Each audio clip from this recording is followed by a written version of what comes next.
Hello, RP people, and welcome back to another episode of Role Playing as Smart People, the podcast where we pretend to know what we talk about when it comes to all things tabletop. My name is Santa, and thanks for tuning in again. And you can now see me again because this is weird YouTube land, and we can't swear for 15 seconds, so I'm burning up 15 seconds. We're past it. Okay, guys, joining me today, of course, we have Scott and Finder as always, but now we have a guest. I met him through Discord, but I've heard that the others have met him elsewise. Hello, Matt. Hey, how's it going? Oh, can't complain, can't complain. Um, so before we get started, I usually like to ask this question, but Matt, how did you get involved in the tabletop hobby? Um, COVID actually. So I just started during COVID. Like early into COVID, just got pretty bored and finally jumped into it. I'd been paying attention to it since like 2015, whenever Titan's Grave was airing, which was pre-Critical Role or whatever with Will Wheaton.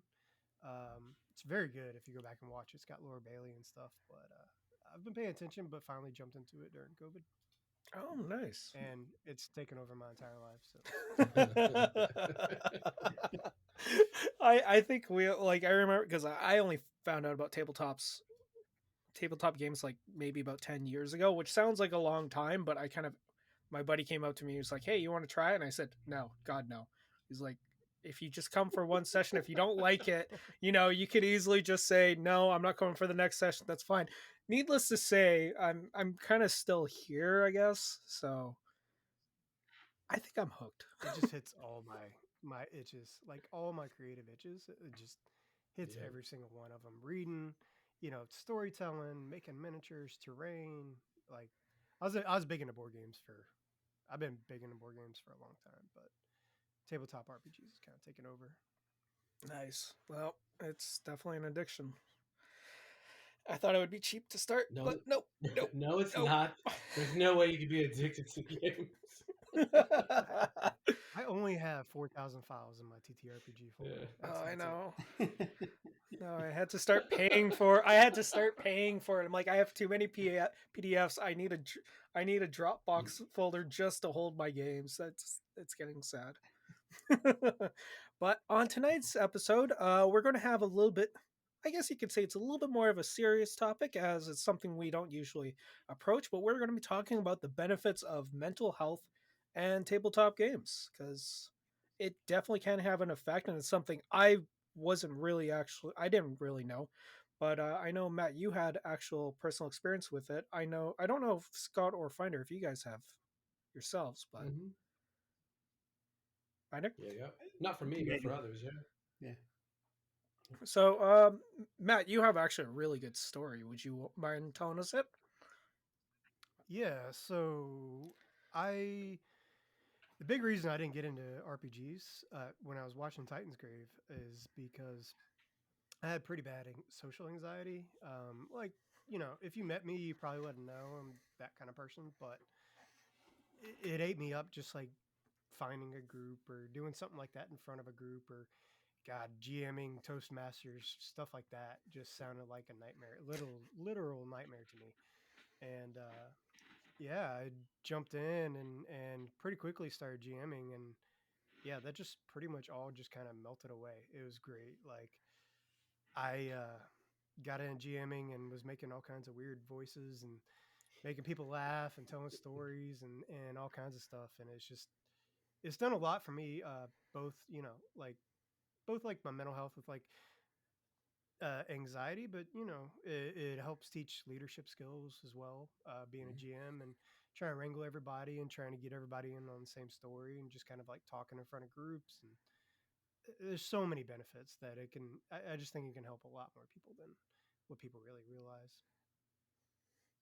Yeah, you know Yeah. I what? mean, they're current. They're go ahead. No, no, you go ahead. They're currently using it in modern therapy.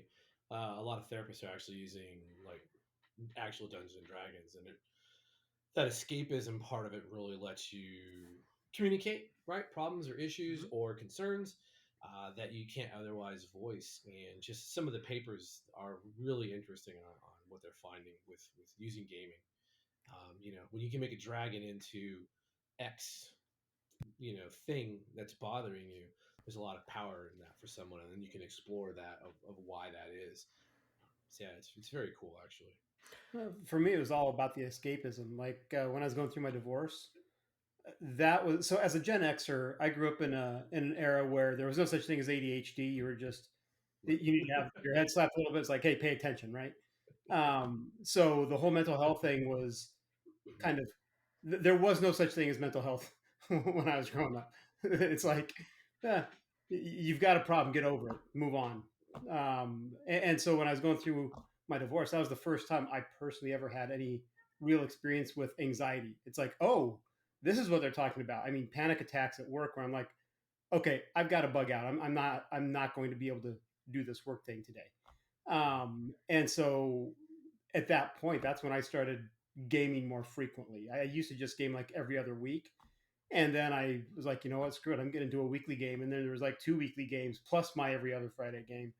And it was amazing for me to just be able to escape. It's like, let me get out of my headspace and go kill some shit. No, that's That's definitely kind of it true. for me too.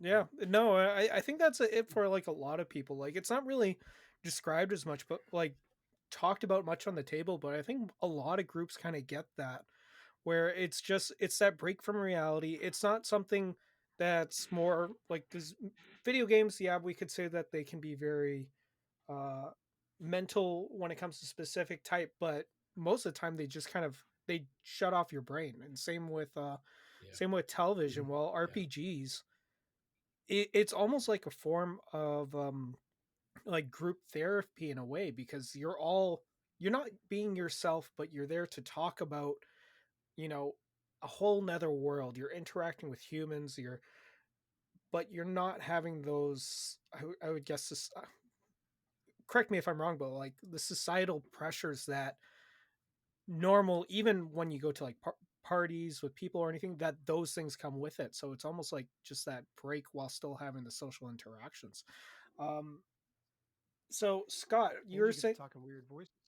oh, some sometimes what happens is as the internet, it's like saying like, no man, you got too much stuff going on or something like that. I don't know, shit happens like that. um yeah, it's a pain in the ass. We're still working, guys. I think YouTube is kind of, oh, the video is kind of also impacting a little bit. But I'm kind of curious, Scott, from a military perspective, have you Mhm. seen soldiers work through their issues, like, you know, or like the issues that they may have gotten through a battlefield or anything like that with tabletop? So there were some treatment programs for PTSD, but a lot of the folks who play, it's so a lot of gamers are in the military, and Matt knows this as well, can speak to this. There are a lot of gamers who join the military, and you're looking at, so for the Army, Marines, and Air Force, your MOS; for the Navy, it's your NEC. What your job code is. Normally, you're going to find those folks in very specific job fields, and so it's kind of the to get a group going. It's a little bit easier if you know those groups or if you're part of them, but you also can't dismiss things. I played Dungeons and Dragons forward with two Navy SEALs, and they were just giant nerds. They're just giant nerds who are really good at running and jumping and shooting and murdering people, right? And for them, D&D was it just right. People are like, oh, SEALs, they're just like normal human beings, man. That's all. But for them, it was for them. It's kind of like the video game side of like they didn't give a shit about combat and they didn't bother with high end tactics. They were just like, I'm playing a dwarven cleric, and so I'm going to go in. I'm going to turn undead, and we're going to have this role playing session. And so I think for them it was a, kind of that toning down, like you were talking about with video games, and then but yeah, for a lot of folks in the military, we're just you can get people to do almost anything in the military. That's the beauty of being in the military, especially if you're stuck forward somewhere and So shit to do. is there a higher percentage of like people in special forces? And I'm going to say SEALs simply because I know that that's what you're probably more familiar with. But I've heard that one of the criteria that when people are being what do you call it, scrubbed out when they're in the program or trying to weed out who's going to go on and become a SEAL, who's not. The key indicator is people who are willing to like teamwork and persevere, right? Push through stuff, um, and there's a whole teamwork dynamic. So since TTRPGs most of the time focus around teamwork. I was wondering, it makes me wonder if there's a higher percentage of gamers that may actually be in SEALs compared to some of the other units. Yeah, I don't know about higher numbers, but just for the soft community in general, individualism. It's like everything is a competition. A lot of young folks will hear me say that, and it's like it's a joke, but it's also true. Everything is a competition, but um, you also have to understand your guidelines, and you're not competing with the people next to you. Not like that, because everyone has to come home. That's where a lot of folks don't understand the points of washout.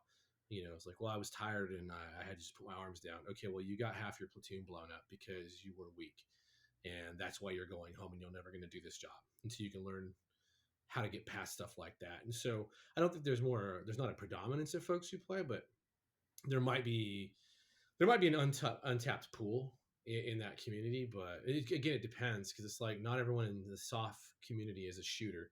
So you got that. It's a navigational thing where you have your operators who are shooters, but then the shooters have to have support. So you get the support staff, and that's where you'll also find a lot of gamers who are just, like I said, I'm one of those rare kids who's, I can run, jump, shoot guns, and all that shit, and I grew up hunting, and it's like I just also happen to be a giant dork, which in my job field it worked out really well. So it made my career what it is.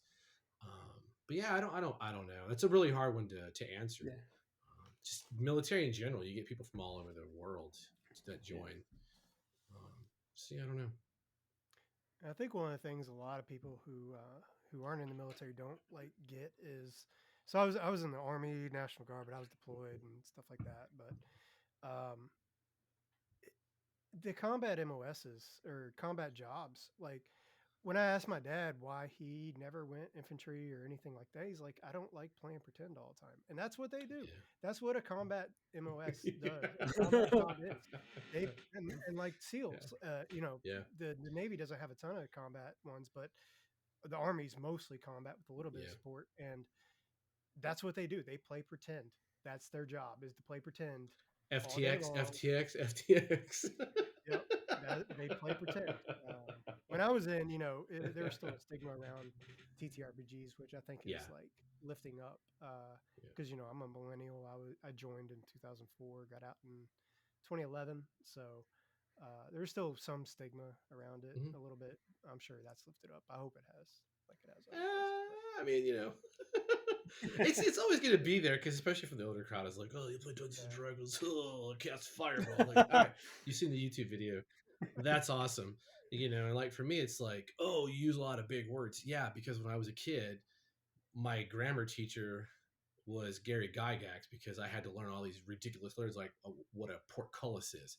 I'm 10. I don't know what a goddamn portcullis is, but I can tell you how to spell it and what it does and how it works, as a 10-year-old. And so now it's like I have you get this advanced vocabulary, and I'm like, well, I look things up because I got in that habit.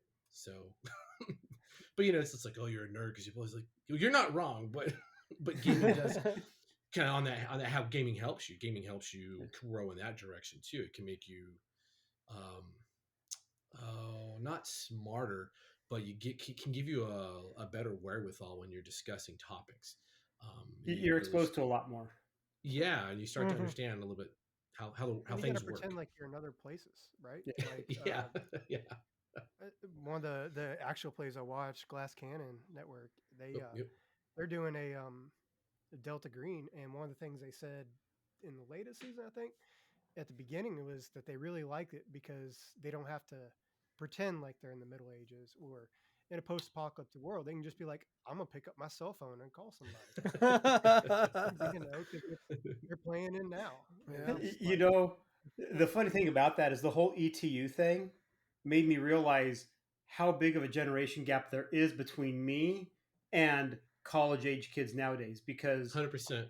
I'm like, after our first game, I turned to my wife. I'm like, we totally should have remembered we had phones. We could have been videoing everything, because that's what everybody does nowadays. Oh Which yeah, is why in the yeah, last episode, I'm like, film him now. It's like, get this on camera. It's like, yeah, man. I think just you were kind of speaking like saying, it makes, but I think it's true how tabletop games also Uh, I don't know. Like, I don't know if this is true for everyone, but it allows. I think it creates an ability for you to see things from perspectives that are not always your own as well. Because you're not Mhm. playing as Yeah. yourself. You have to think, Yeah. what is this person really doing? When an average person who doesn't play tabletop games or anything like that, how often do they have to think, oh, this is what this person is thinking? So it might actually give you a little bit more of a what's the word I'm looking for? Empathy. Um, Yeah, Yeah. Yeah. yeah. And If I you play correctly, which I know there's no bad way to play, but there are. But if you play, if you're a dwarf fighter but you're Scott, and then you're an elven wizard but you're Scott, or you're an owl man warlock but you're still Scott, you're not growing, and yeah. so mm, that encouragement needs to happen. But conversely, this is kind of when with Matt and then Rich talking about their anxiety and how this could help. That's why I get real like there's of all the topics we can talk about in gaming in general, it's the social skills nonsense that really irritates the shit out of me because people have to have this overemphasis on the role playing part of all this. And I'm like, you're not helping someone at this table who might just have some issues. I'm trying to swear, just fucking stop. Just for a minute, just stop. Yeah. Let them just tell you what they want to do and you can eke it out. Don't be like, oh, I need to know what you say. But like, well, you just lost a player and you probably, have driven a human being further into a shell they don't really need because they were trying to Yeah. reach out the only way that they knew at the moment. Yeah. So Well, just crazy. um, actually, I'm gonna bring up something me and you find were actually talking about a little while ago, and it just kind of clicked for me because remember when you asked me why do I like playing characters that are more of like the Gonzo that or and I mentioned it's like because it's playing the outsider and um a little kind of a little known fact about myself, and I don't really talk about this much because I think actually tabletop games have almost made me more comfortable with it. But I myself, I've always felt like an outsider no matter what group I've always been in.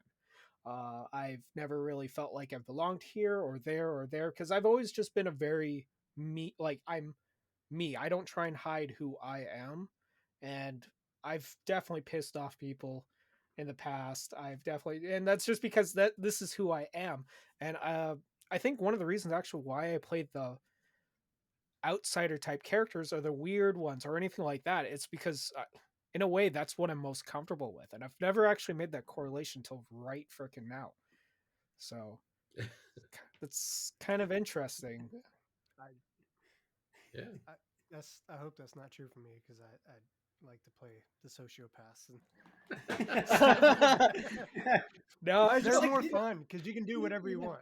no, You can no. just It's do for me. whatever It's you the want. Like goblins, and he might be a sociopath. You never know. yeah, yeah. The funny thing is, though, I think that's the one thing that I really love about role playing games themselves is you get to try on different hats that you Mm, normally wouldn't in real life Mm-hmm. for various reasons. One, because you may be a very good moral person, some because you know that it's going to get you into trouble, whatever. But like one of my favorite games was this Deadlands outlaw game where we just played the most despicable outlaws ever to where the marshal of the game was actively trying to kill us because he hated our characters so much because they were just horrible, horrible human beings. And he finally succeeded, and we both drew both jokers because he's like, okay, you guys are so bad that you're going to have an increased chance of becoming harrowed. This was under Deadlands Classic, by the way, where you actually still had to draw cards and all that sort of stuff. And so he shuffled the deck, and I drew both jokers, and my friend, his wife, drew both jokers. He's like, oh crap, you mean these characters still aren't done? We're like, nope. So it was a fun game because we got to be somebody absolutely so far removed from who we actually are. It was fun. Didn't in that game two of you become harrowed just from sheer Uh-huh. chance and luck? That's Yep. hilarious. It was great. I don't think I've That's ever played with a Herod before. they can be fun. They can be fun. no. I've seen them played, but like, yeah, I just got done with a year-long Deadlands campaign, and Yeah, it was a lot of fun, but we didn't have any heroes. They were trying to like build an empire in Denver, and I ended it with them going out to California and fighting some eldritch monster, and Nice. that sucked brains out, and they put it in an automaton. And That's right. I do know this story actually. I love how it could start off. You're just like, oh, this sounds really kind of like wholesome and good, and it's like, yeah, and then they get their brains sucked No. out. You know, it's No. So I randomly rolled, so the thing like instantly killed people. It was this big eldritch monster, and I randomly rolled, and they had some NPCs that they had, and they also like picked up some soldiers along the way because one was a soldier. And I just randomly rolled, and it was like their best friend NPC got picked up and just had his brain sucked out like Mhm. like the bug. I kind of like had it like Happens. modeled after the bugworm in what's that movie? Oh, 90s Wrath of movie. Khan? Starship. What? No. Wild Wild Wrath West. of Brain Khan Burst. or What? Starship Troopers. Uh, The brain bug. oh, Oh, the It big sucked one. people's brain. Yeah. Yeah. yeah. yeah. But anyway, the thing blew up, and I was like, if you roll 2 raises, they're like, can we find his brain? I'm like, if you roll 2 raises, you can find his brain. Our weird scientist rolled like 5 raises. And I was like, okay. You found his brain. Now he's in a scorpion, and his kids can still hug him. But No. no, I usually don't let too hardcore stuff in my games.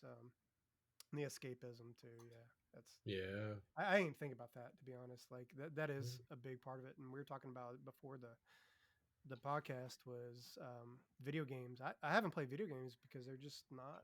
I don't get nearly as immersed. Like not even close. Like I can just be sitting here with y'all playing on Theater of the Mind, and I'm way more immersed than the best graphics you can throw at me. Like Yep. it's crazy. Yeah, I feel like video games are almost more of a time killer than an actual like I don't know. I use it to either just become brain dead for a little bit if I've had a stress day, but like if someone was like, "You want to play tabletop instead?" I would rather do that. It's even though it's more mentally stimulating and I just want to shut off my head, I would still in a heartbeat pick that. Well, see, I'm a software engineer for a living, so like all day I'm problem solving all day. My brain is just going all day. So shutting off my brain and like painting some miniatures or something for my games is amazing. It's like, some people got their woodworking, some people actually paint pictures and stuff like that, and I paint miniatures that I print out. Yeah. No, it's definitely true. I've got a couple of miniatures that I need to paint. I just haven't started yet. You still Like I haven't keep talking started? about it. No, I've got them. I even have paints. Leave them gray. Leave them gray. It's your imagination. I just started Slap Chop, that whole like speed paint with the gray and white dry brushing. Oh yeah. I'm addicted to it. It's See, so and fun. whenever you say that though, I can't help but think of that exactly that commercial. It's like that infomercial. I don't know why I don't know why the YouTuber named it that. Okay. I know think that's how the Dragonlance is. Go ahead. I want to get off topic here for a while, but okay, you remember Oh those my like God. be like Vince and slap life away? You heard that, right? You've probably heard that at the end of the commercial. Do you know what he was arrested for? Yeah, there's a comedy video from College Humor about it. Yeah, It's one of the funniest videos I've he ever seen in my life. he definitely was like Vince, and he slapped a hooker and then got his ass completely beaten up by the hooker, and then he was in prison for soliciting.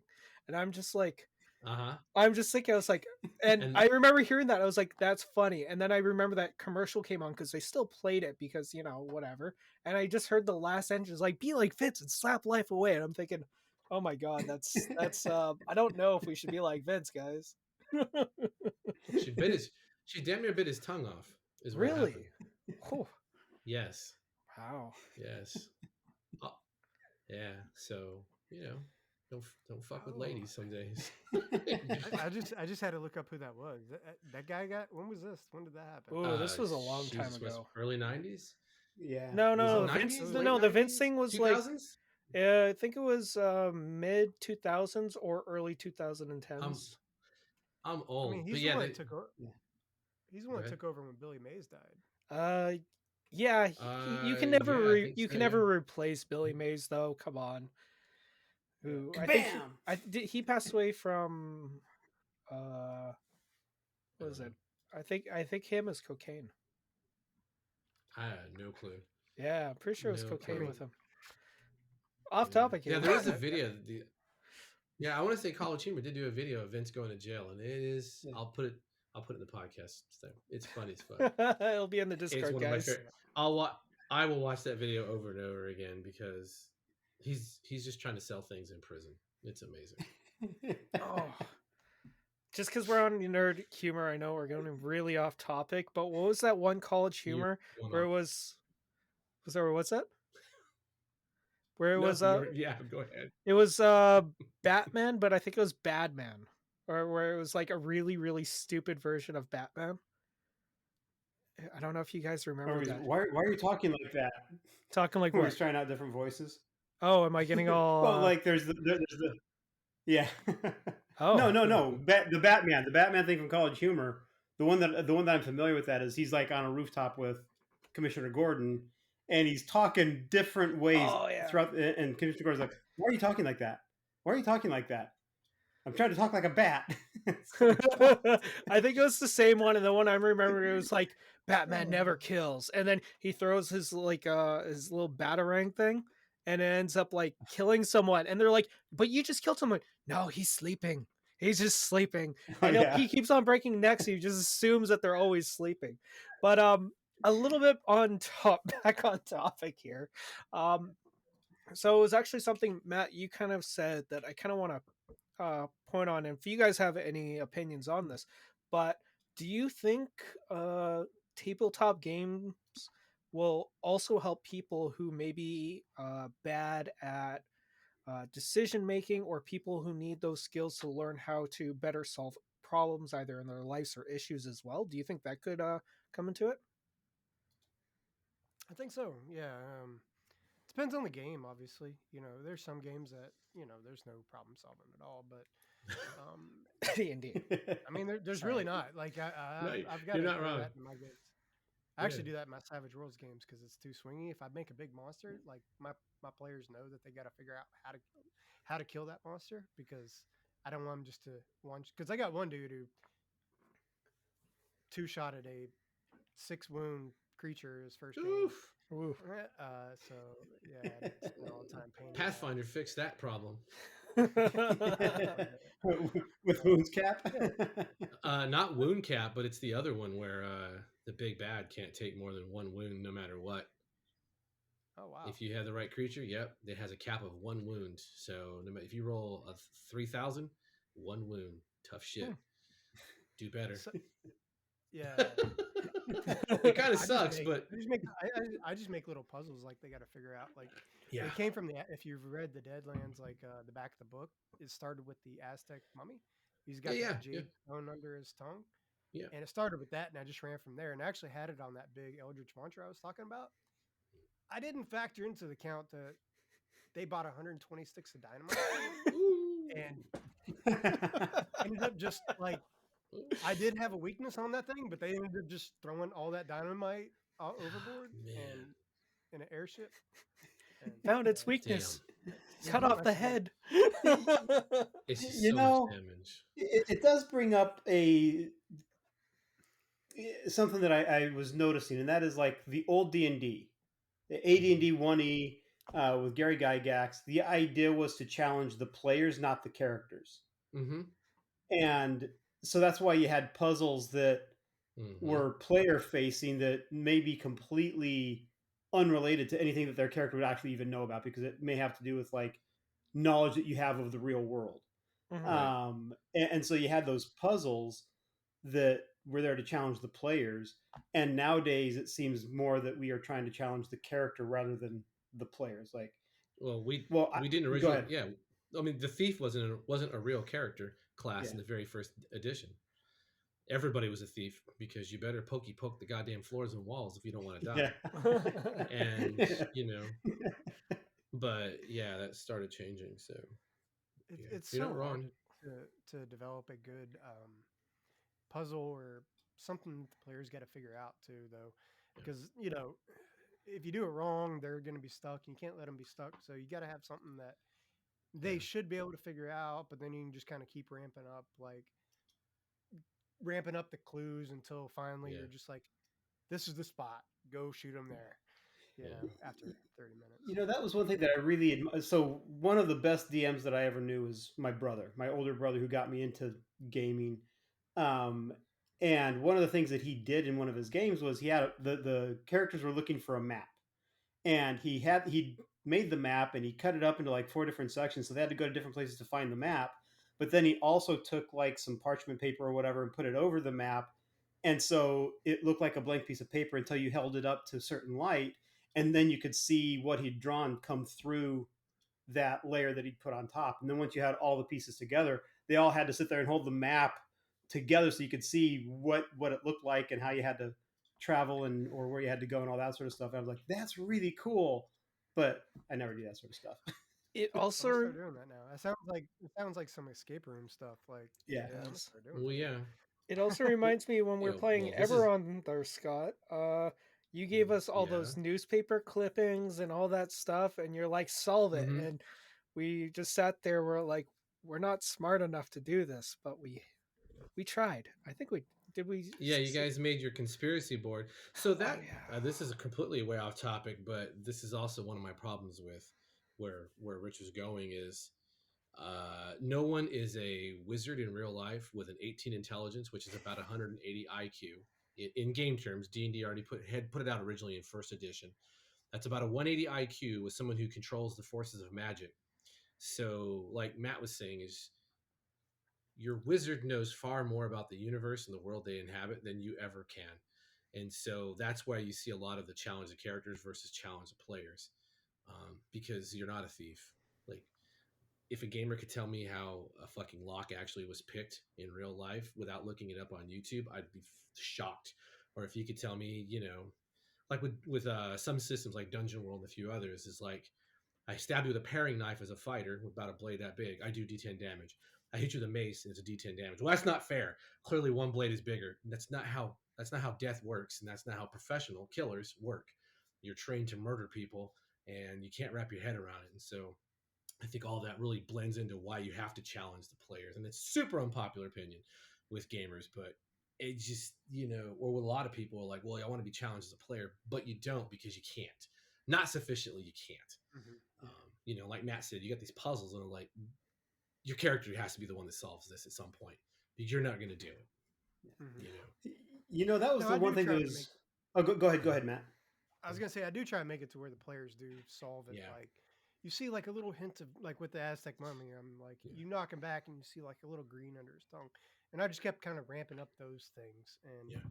I think with that one, since it was the first one, I ended up saying that there's something under his tongue you got to get out before you can Yeah. kill him.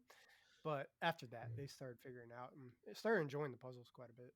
Nice. The interesting thing is you also have to know your group of players that you're with, because my kids, I play with my kids and my brother-in-law and his wife, and we're doing Desert of Desolation, and there's a big puzzle piece to Yeah. that. We have to like figure out what this text says, and it's like a completely made up language or whatever. Well, I say language, it's characters, right? Because it's still English, but they have to figure that out. And fortunately, I had a mixed bag of players because I had 2 or 3 that were really into figuring out what that says, and the other ones were like, okay, you all sit there and look at that wall for an hour. We're going to go explore this dungeon. So we went off and they killed stuff and they came back, and Rusty and my daughter were like, okay, we think we've got it. And Yeah. they said what they thought it was, and they were really pretty close. But those two had a really good time deciphering that. But then at the same time, later on, my daughter's like, okay, I don't want to go through all that again, so I'm just going to roll my dice to see if I solve it. Like, okay, Yeah. fair enough. Yeah. It's funny. It's a hard one, but like Matt did a good thing because you were eliciting.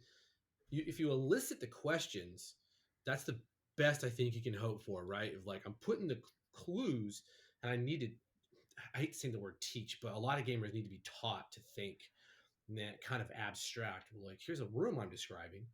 I need you to not ask, can I do something, but like, hey, you said there was a hint of green. I'm going to use notice to see what it is. Like, can I make it out? with notice, and then you go from there, and then that should get those juices flowing. But yeah, Yeah, that was their first time, so they didn't even know to like do that. You know, it was yeah.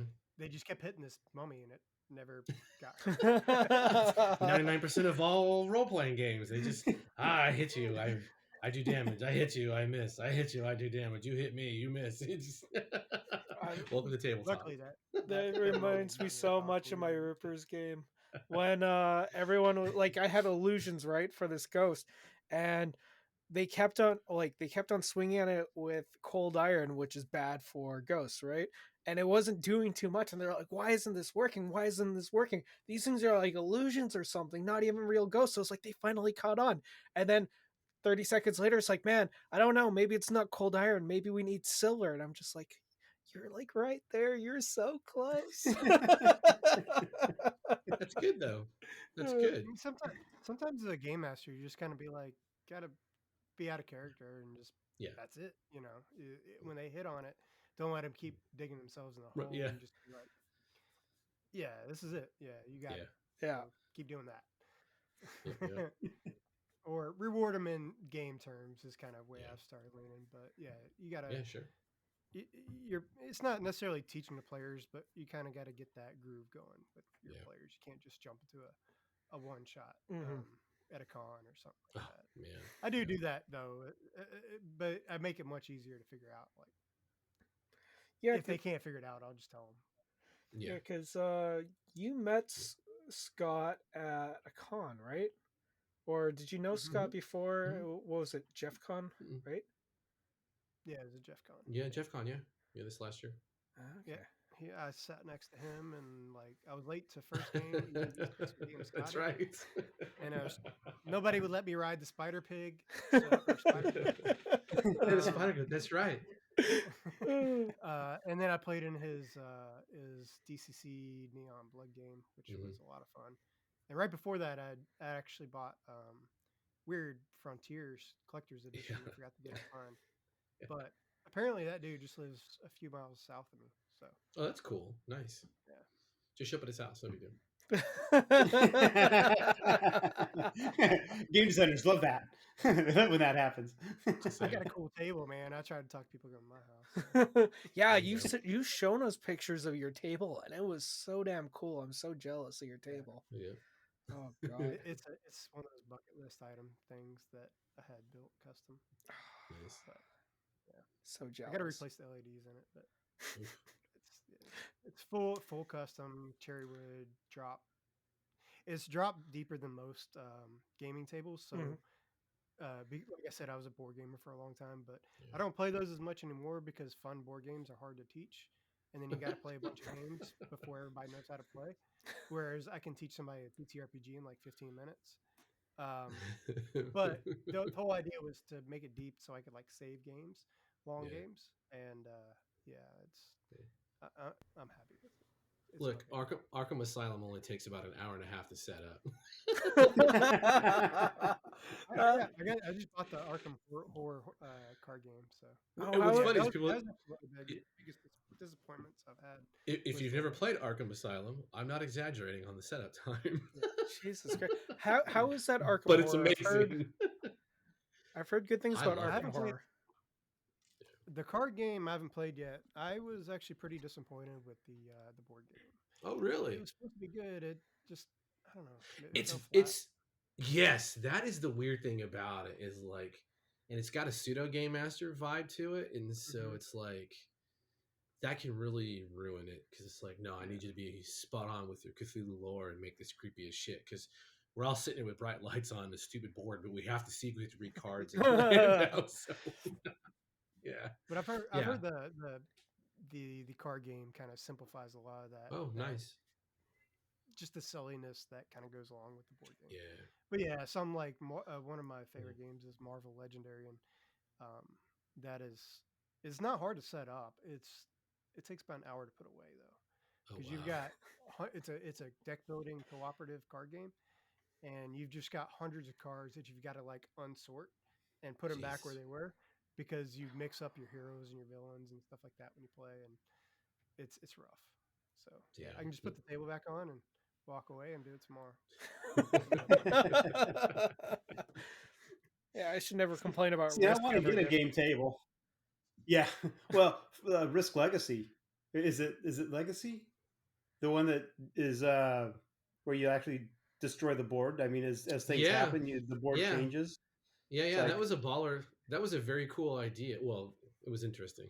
I'll say yeah. that. Yeah. Risk See, I want to play it. I just don't have anybody that play it with me consistently enough to where it would matter. Well, let's buy it on That's Steam a and then we'll delete the file. Is Risk That's a Legacy big on? thing Oh with my it, god, too. is that a good? Okay, I'm checking the Risk on Steam because that could actually be a No, you lot can't of play it fun. on Steam because he's not lying. You do destroy the game afterwards. That's literally the game. You destroy the game because you're marking on the cards and the board with pens and shit. And so once you're done, you're done. Oh, that's Yeah. weird. It was a haven't clever played any of idea, the but Legacy games. There's like a whole movement of everything was Legacy for a while. yeah, But yeah. I haven't played those. But the thing gave me the idea was actually Mage Knight, which Oh, yeah. also was I was kind of disappointed. It was fun, but it was just kind of not as fun as the prep took. Like Yeah. learning the game was very hard. I'm just gonna throw They had the this. cool miniatures though, right? Yeah, they got pretty cool miniatures and like castles and stuff that you raid. Yeah. I mean, it wasn't a bad game. I just spent like 8 or 9 hours trying to learn the damn thing. Oh, and Jesus wept. No. it wasn't a good payoff. But yeah, Yeah. the games will literally take 3 or 4 days to play because you'd play for 45 minutes at a time and just kind of get burnt out and then just want to come back another day. So I'm just gonna throw this out here, but on Steam, the base version of Risk is free, and we definitely Yeah. have enough people in the Discord who would probably be down to play a game of Risk together. Just throwing that one out That's there. true. Yeah. Get you That's some true. diplomacy going. Oh You my ever played god, that one? right? Yeah, diplomacy solid. That's a fun one. Diplomacy. I'm good at that because I hate it. Yeah. I'm really good at it because I hate it. And like when I play it, You just want to be diplomacy over is with. all. Well, no, though people come to me and be like, "Hey, let's raid this person." I'll be like, "Okay," Yeah, sure. and somebody else will be like, "Hey, let's raid this person." I'm like, "Okay," Yeah. and I just do that, and I just do whatever I want. And, I don't need your goddamn secret envelopes. yeah, if nobody's familiar with diplomacy, it's like Risk, except it's all about social manipulation and stuff like that. And I just kind of like agree with everybody and do whatever I want. You're like a neutral evil Switzerland. That's all. Exactly. Yeah. It reminds me of the Game of Thrones game where you kind of do everything a little bit in secret, where you all have these, I think they're tokens or whatever. It's been a long time, but you don't show them until everyone places down what they say and people kind of talk. And like me and my buddy, we'd always text and be like, okay, this is what we're doing, but we have to look like we're not on a team so that eventually we can just screw over the person who's closest to us. But yeah. Jesus Christ. I'm not cheating. I sent a raven. Shut up. Yeah. Hey. Secret messages happen all the time. Hey, that Game of Thrones game is on Steam, by the way. Is it? Look at they have a digital board game on there. Look at him. Look at his face. He's like, son of a Yeah. son of a Game of Thrones. I'm just gonna start playing put on my wish list. the role-playing game. Oh, that's not it. I thought the role playing game. No. I don't know. I just saw the role-playing they game. have There's a role playing game coming out soon, isn't there? Yeah, they have a board game on there. There's also a Witcher RPG, well, tabletop game out there. Yeah, I've perused that book. I've looked at it too. I was pretty neutral on it. It's just so hard to get. It's just so hard to get people to play the good, complex board games and consistently. I can imagine. Yeah. Like Scythe is one of my favorite ones, and that takes like an hour to teach, and then you gotta play like 3 1-hour games before everybody starts getting it. Or something like Root, where I've played 10 games of that and I still barely understand it, but it's fun. It's just like it's complex, and yeah, if you don't have like async video game versions, it's hard to play in real life. By the time you learn, you're already bored of it. Yeah, see, yeah. Oh my god, we could play Uno together, guys. I used to do that shit on Xbox Live. But yeah, there's another thing about with the COVID thing and the going back to the mental health of Yeah. Mm-hmm. just being able to like get on something and like chat with people and talk Yep. and Oh yeah. do stuff with other people. And I work remote Yeah. too, so having people come to my house and play twice a month is great. And I've got somebody moved in close, so we started a Frostgrave campaign, which is a lot of fun Cool. too. Yeah, Nice. the game's a lot of fun. What, like, I hate to say, the one of the bright sides of the COVID with the lockdown, even though I just said it, um, is I think it brought more people into not just like tabletop hobbies, but it's almost given people more. It's reminded people that hobbies exist, and I think that was something that was dying for a long time. But more people are getting into those things. Like, even I know, like, my wife, Yeah. she got into macrame. We do puzzles now in our spare time for fun, which I never thought I would say in my entire life. Um, You're getting Hey, if you're at a old. gaming table, you can save it no, no, you for the can't top say background. that. Where do you get Yeah. the hair color for your beard? Because I Right. could do some dye in my beard. Oh, there's none So, whatsoever. This is called Ukrainian chic. Actually, I think oh, there you go. if you look, there might be a little gray. I can't know if you can see it or anything, but Here, yeah. You let me might be able just to see a little bit in mine. Oh no, I don't see just any. a little. Yeah, a little bit. Yeah, the only person here Slightly. without a beard is Scott. The fuck? It's because I'm not allowed to grow one. So, Oh yeah, because you're oh, that Millie. might be changing this coming years. So, yeah. So Don't we're hoping. remind us. We keep testing. Yeah, it's just I crazy. miss my hair. Oh, I went well, bald in the yeah. military. Yeah, all the stress and shit. Yeah, 100%. I went bald in the military at 23, and Yeah. yeah, I had long Yeah. hair as a kid, and Yep. Yep. it just never came back. Yep. That's what I tell people. I told my daughter, I was like, I had long hair arrogance when I was a young sailor, and then Mother Nature destroyed it. I was punished. So, I gotta say I don't though, mind. um, I don't actually don't mind being bald though, because it's so easy to get a haircut. I just do it in the shower. yeah, super easy. and I was gonna say you kind of Don't have suit it, to be honest. If you just told me that you shaved your head Agreed. because you Yeah. like it, I would have believed that 100%, man. You look freaking good with a shaved head. I will say I that. appreciate it, but I feel like I'd look yeah, weird. that was just not. Some people do. You never know until you They- try. Yeah. Reminds me of that Seinfeld episode where Elaine was dating a guy who shaved his head just because he liked it. And then all of a sudden she's like, wow, you have this head of hair? He's like, yeah. And she's like, you should grow it back. So he starts to. And because he kept it completely shaven, it starts growing back. And all of a sudden he's not growing there. And just his confidence just drops. Oh, That's basically what happened to me. yeah. I mean, I shaved my head in the military because I just didn't want to go for haircuts Yeah, all the time. super easy. And then it just never came back. And it's like, Yeah. Yeah, we're constantly in dirt and grease, and you got your head covered, and it's Yeah. like you clog those pores, and you're done. Ugh, yeah. Yeah, it's the weirdest shit. Oh man. yeah. I don't know. I hate to say it, but I'm losing my hair now. I hate it. It happens, man. It's Yeah, just I it know, happens. I know. You just got to know. No one really gives a shit except for shallow people, and not. It's usually the vapid types, and like, cool. Yeah, Sorry. what's your point? I'm vapid. I know it. Not you. Oh. I love talking to vapid people. It's they're I don't get to do shit anymore, so now I have to take all my training and use it as my advantage whenever I can. So Yeah. I gotta say, even like in the tabletop, going a slightly bit on topic before we go off again for some yeah, reason. please. I gotta say one thing that I would say tabletop has definitely given me more than possibly anything else is it's given me a little bit more direction. I don't mean the fact that I'm doing like the podcast or anything like that, but before this, I still do to some extent.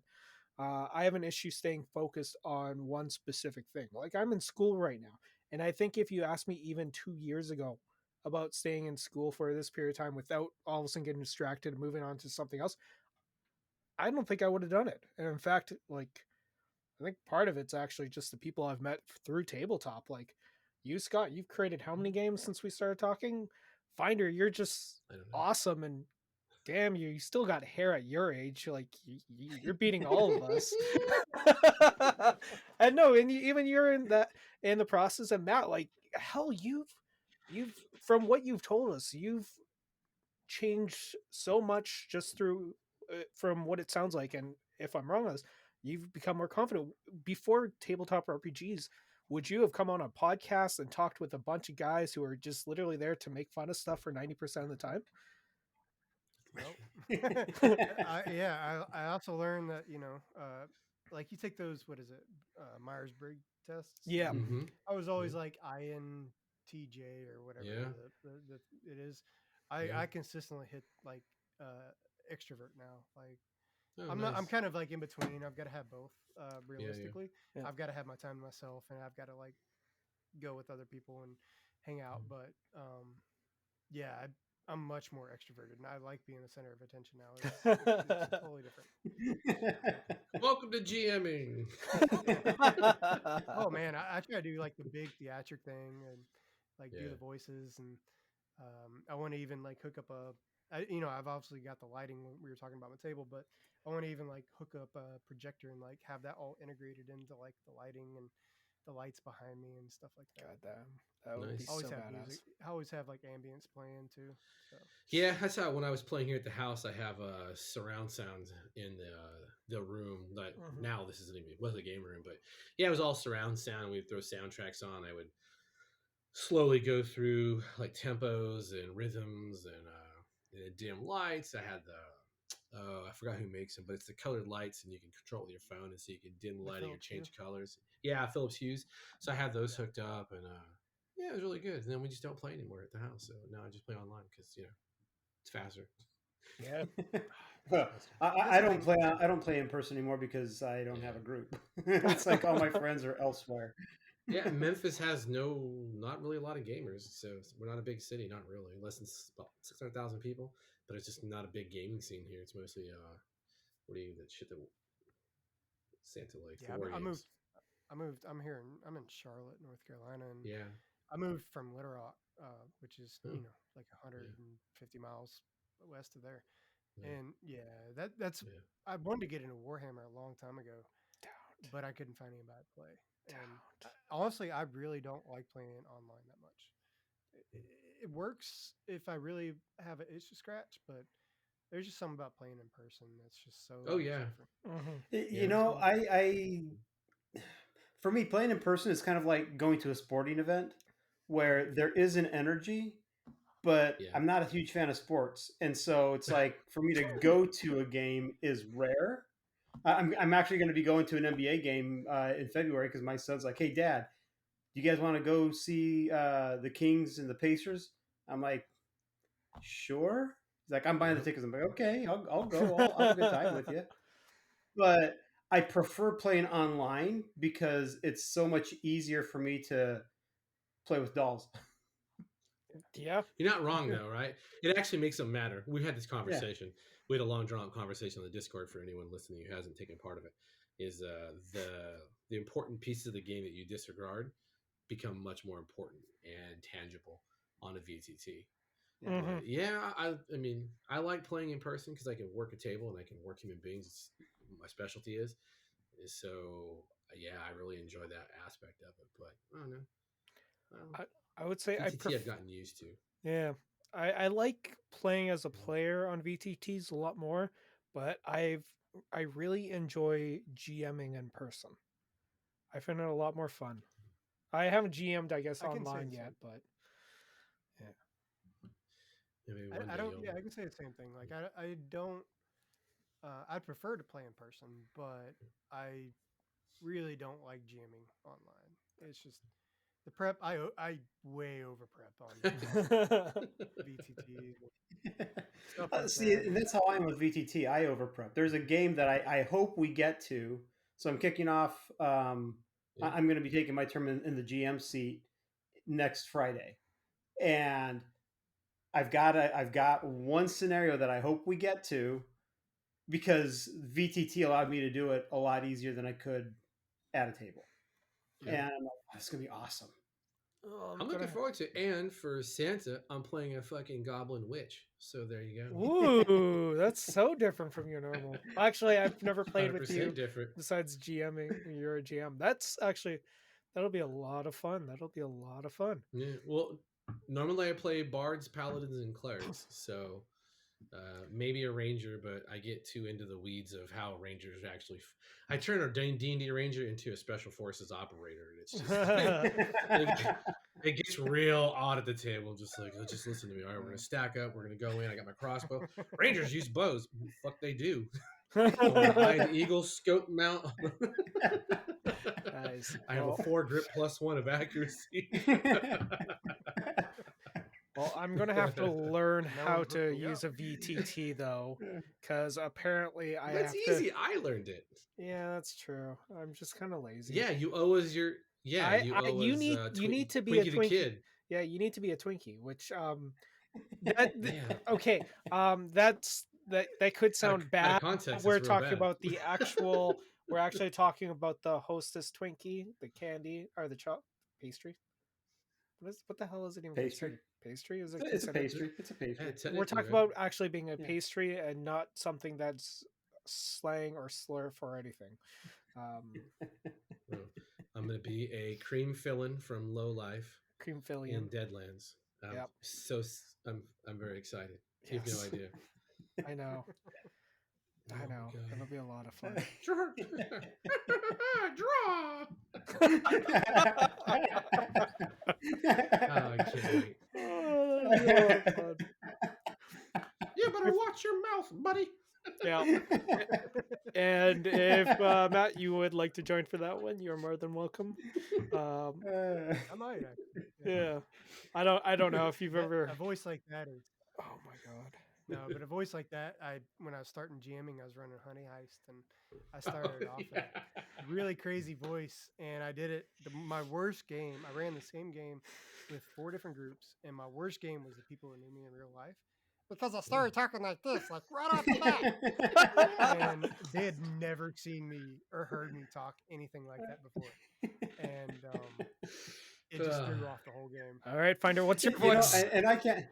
I can't do voices. That's my problems. I can't do voices. And there's this other guy, like my brother-in-law, Rusty. He does voices, and he was GMing a Pirates game for us one time, and he busts out this voice, and this new guy that we never really played with, he's drunk while we're playing, and he's like trying to do voices, and he's like, I can't do the voice, and it's like it was so distracting for him. I'm like, dude, just use your normal voice. It's okay. We don't care. You don't need to sound like some British sailor guy, because he kept going into like Australian, and it's like, dude, just stop.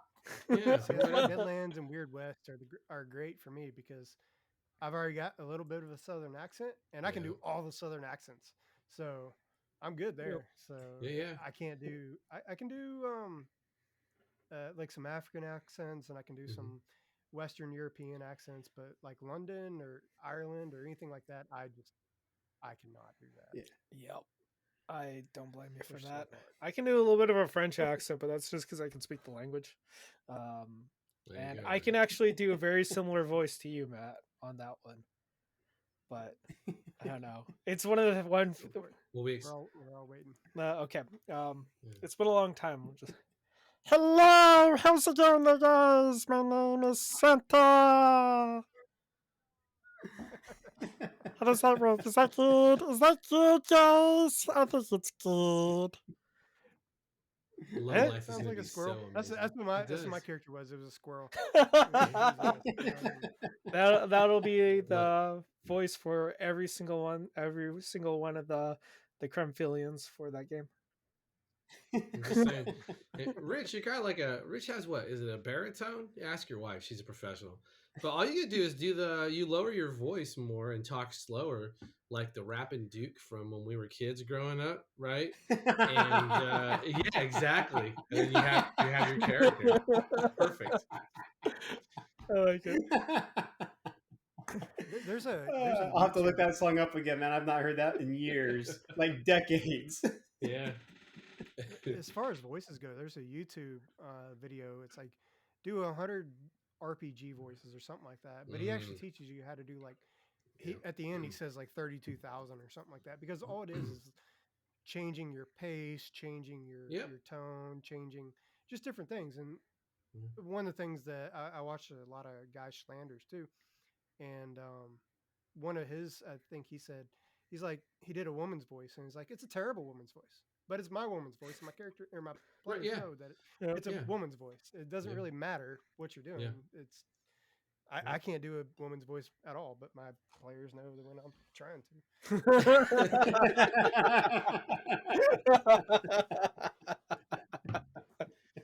Yeah. Oh man. But we're about hitting the 1 hour mark, so Oh, that's well, great. you guys got anything else to add, or think we've finished No, I off? think this proves that gaming can. This episode definitely wraps around like how you can really get around a lot of issues with gaming. Yeah. You know, you're gonna meet a lot of cool people, and yeah, they're gonna be super dorky, but like you go to a con and you're in the house of your own people, and That's it's true. weird, right? It's kind of weird for people to kind of fathom that, but it's like, and you see the new people who are kind of like, "Ooh, I don't know what I'm gonna do," and it's like everyone here's a fucking dork. Just be yourself. We're all here because we're nerds. Like we have a passion for this hobby, and everyone is super excited. And I think the more you get into that, it really helps bring that out of people. And it's like Jesus, man, you learn that there are people of all walks of life who have a similar interest in you, and it really can help just really cinch down that it's okay, and everything will be fun, and you're always gonna have someone to talk to. Well, It's getting more popular with kids too. oh yeah. Like Yeah. I've heard, Yeah. like middle schools. I think it was just some on Reddit I read that they were a middle school teacher, and like one year their D&D group club or after school club or whatever was 5 people, and then the next year it was like 50 Oh wow. because Yeah. Yeah. yeah, Yeah. because of like Stranger Things and the Yeah. movie Sure. and Vox Yep. Machina and Yep. Yep. Critical Role and all that stuff that people Yeah. watch. Like I it's played in high becoming school. more mainstream. It was during an era when you Yeah. get your ass kicked for playing See, Dungeons and Dragons in high school. that's the funny thing, though. Is you and I had completely different experiences in the Yeah. exact same state because I played in Yeah. high school, and I would go to the PE coach and say, "Look, I'm not interested in doing what you're doing. I'm going to go play D&D in the Ramada." And it was out in the open. Everybody can see us, and there'd be like 4 or 5 of us sitting there playing D&D during phys Mhm. ed, and nobody gave us problems. Maybe that's because I was a little bit more punk, but Well, yeah, I didn't have any issues because I confused people because I'm on all the sports teams, and so there's like, but we watch you every weekend or every Friday or whatever. I don't understand.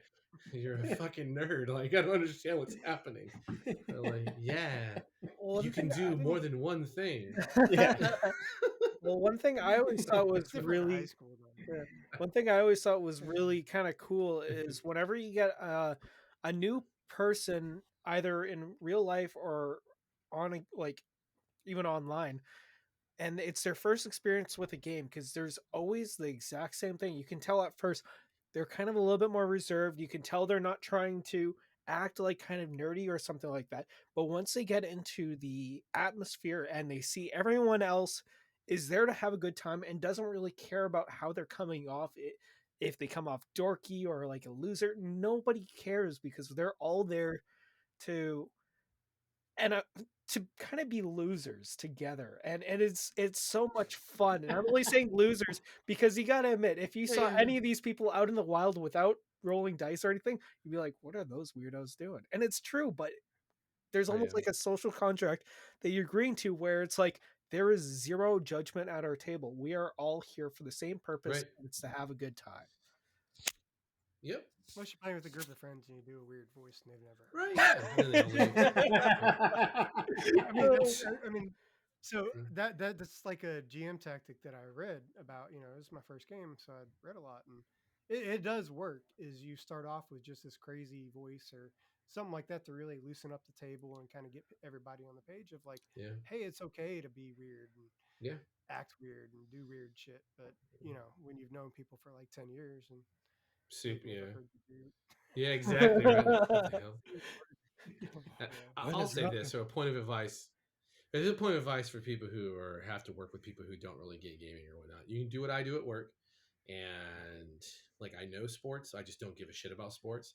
And so when they start talking about their fantasy fucking teams, I remind them that that is in fact the nerdiest shit you could talk about when you say my team and my players. And then I'll ask them shit like, "Oh, what happened?" And like, "Oh, they made a touchdown, and this how much time was left." Like, "Oh fuck!" It's not like they had +1 fucking laced shoes of speed to make that catch, and they're just like, "Come on, bro, why do you do this?" I'm like, "I don't know. Were they using like they have like gloves of attachment in order to keep the ball, or how is this working? Oh. Like, was it the Elven team? They have that Fey blood in some of their players?" And the guys would be like, "All right, your point served." And I'm like, "Yeah, okay, yeah, exactly." Oh, oh, this has been a Well, I'll that be. worked. You're kind of a big dude and you're high ranking, so I will say though, your version of fantasy football sounds a lot more interesting. I'd probably get into that game. Yeah, Blood Bowl, the actually, RPG. Blood Bowl. I've Exactly. tried to get into fantasy sports, and Yeah, just because it's nerdy as hell, and I just don't care enough about sports to keep up. With exactly. I You just just don't got to give get a shit into was anymore. it Blood Bowl or like Guild? I think it's Guild Ball. I've played Blood Bowl. Yeah, Blood Bowl. Yeah. Blood Bowl's fun. I've played It's it on different, PC, though, but Oh, never. oh, I like have even like I- MMA, UFC stuff. Like I love watching it. I don't. Oh yeah, yeah. But I don't keep up with it enough to like Yeah. do the fantasy stuff. No, I just want to watch everyone beat the dog piss out of each other. And, Yeah, Yeah, I'll keep you up do. with like major winners and stuff like that. But you guys just gave me an idea. Holy shit. Well, don't we always give you ideas? Now it's, I have a feeling it's You do. sports related, but You I don't think it's. Is it fantasy? Yeah, it's fantasy. Okay. No, not fantasy. Okay. No. I'm trying to read. Okay. Oh my god. So sports. No, it'd be fine. Can't wait. I need to wrap up the other It's a 5 PBTA, projects ain't that it? are currently going. Oh! See, it's so much easier to do. Oh my god, I'm so good at this game. Okay, folks, and on that note, If there's one thing PBTA does well, it's allow me to have true creative freedoms. that's very true. there's a pretty popular wrestling like Hulk Hogan type wrestling. Yeah, I tried to get my worldwide flippers. wrestling. Yep. Yeah. I Not told something you. I'm interested in, but Yeah, lot of you're a rookie. Yep. You made the offer. You didn't tell. I know. My next game, I'm telling them. If anyone are listening to us right now, next game, I'm telling you guys what you're playing. Maybe. But anyways, Next on that time note, we're folks, playing Kissing Vampires. it's vampire soccer. That's what it is. But on that next note, game we're playing folks, Monster Hearts. no. I'm never playing that game again. But anyways, on that note, folks, I think that's all the time we have for today. Matt, thank you so much for joining us. It's been a blast. I've had a lot of fun. And yeah, it was fun. Yep. and if you ever want to hop back on, you're definitely welcome. This has been very fun and very exciting. Yeah. Just give me a ping on Discord. Yeah, man. I'm around. Yeah. I'll let you know what we're Yeah, it's doing. been a lot of fun. Yeah. It's the first time I've been on a podcast too. So Well, it's not going to be your last, though. Oh. I got the whole setup. I just never got around to it. Editing's rough. Yeah. Well, if you ever got a free week, just let us know, and I'll let you know what the topic is. That's all it takes. But Look, when I PCS, we'll talk to you. But anyways, thank you all for joining me today. If you like this episode, you can give me a like in the corner of the whatever the YouTube thing is called. I don't think you can. Yeah, over there. Yeah. What was that the thing? There's like a subscribe button, like down somewhere there over here. I somewhere. haven't learned that stuff. There'll be yet. something up here. Send us a comment about your stories of how you've overcome stuff with RPGs. That would be actually pretty awesome. Maybe we'll share them with the audience at some point. But anyways, thanks, folks, and I hope you guys have a good week. See you next time. Bye-bye. Later. See ya.